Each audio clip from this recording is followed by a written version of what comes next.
There once was a continent known as Diagro, a vast landscape blessed with natural resources and arable land. The continent was beautiful and divided into three small kingdoms known as Dogma, Rhinon, and Labra. Of the three continents, Dogma was the military leader and set the standard for common military practices, often defending the kingdoms.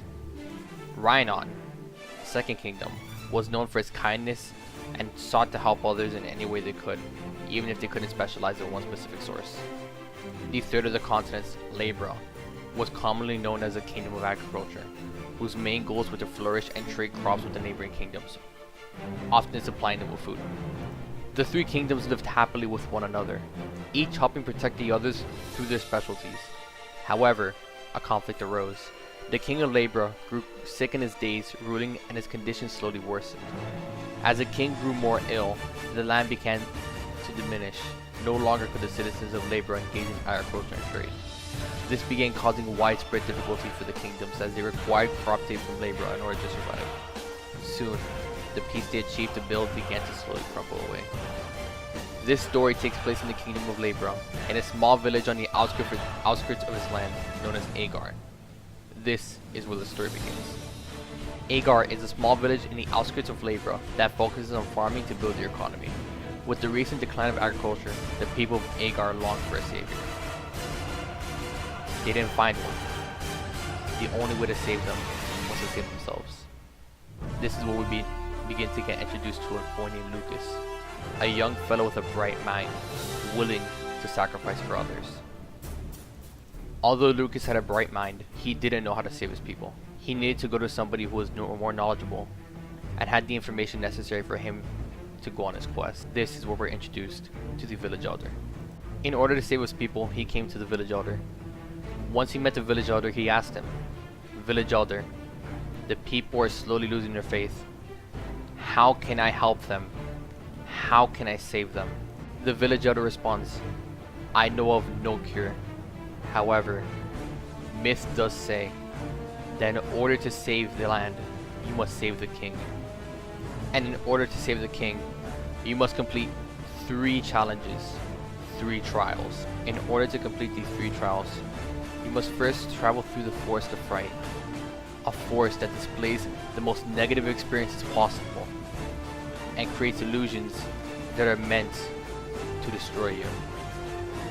Next, you must travel past the Mountain of Colossus. The mountain is not easy to tread.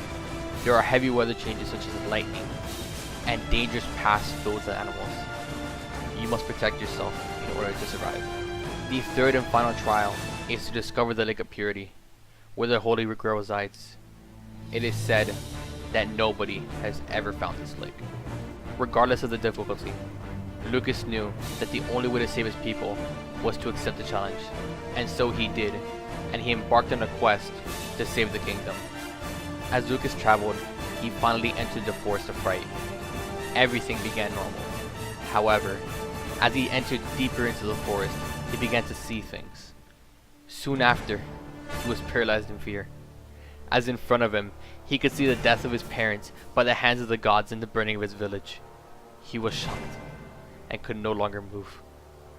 However, he knew, somewhere deep in his mind, that in order to save his people, he must overcome this experience, this illusion.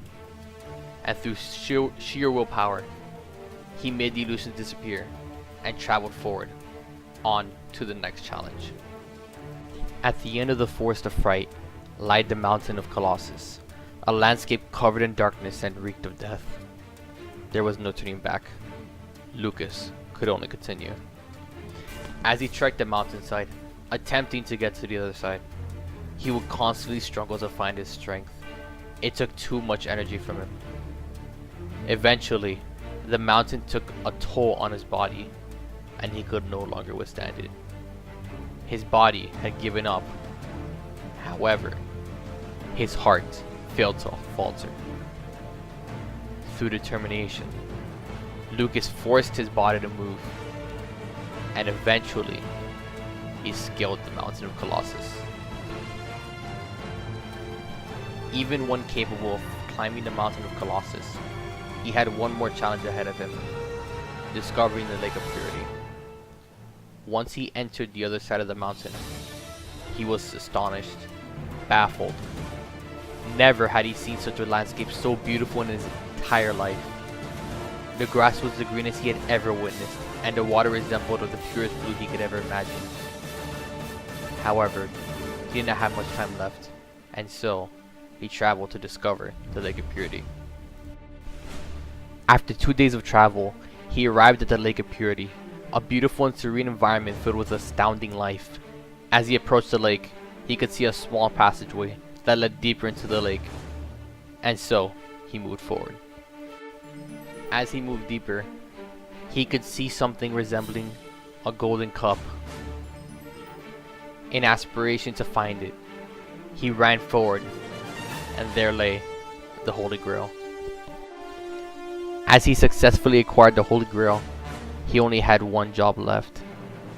He must go to the kingdom, the castle, and give the Holy Grail to the dying king in order to save his people. It was not long before he was able to reach the castle, and he met the dying king. In aspiration to save him, he handed the king the Holy Grail. The king, astounded by his accomplishments, was more than happy to accept this kind gift. As he drank the water that lay within the Holy Grail, you could see the life coming back to him. And so, he was healthy.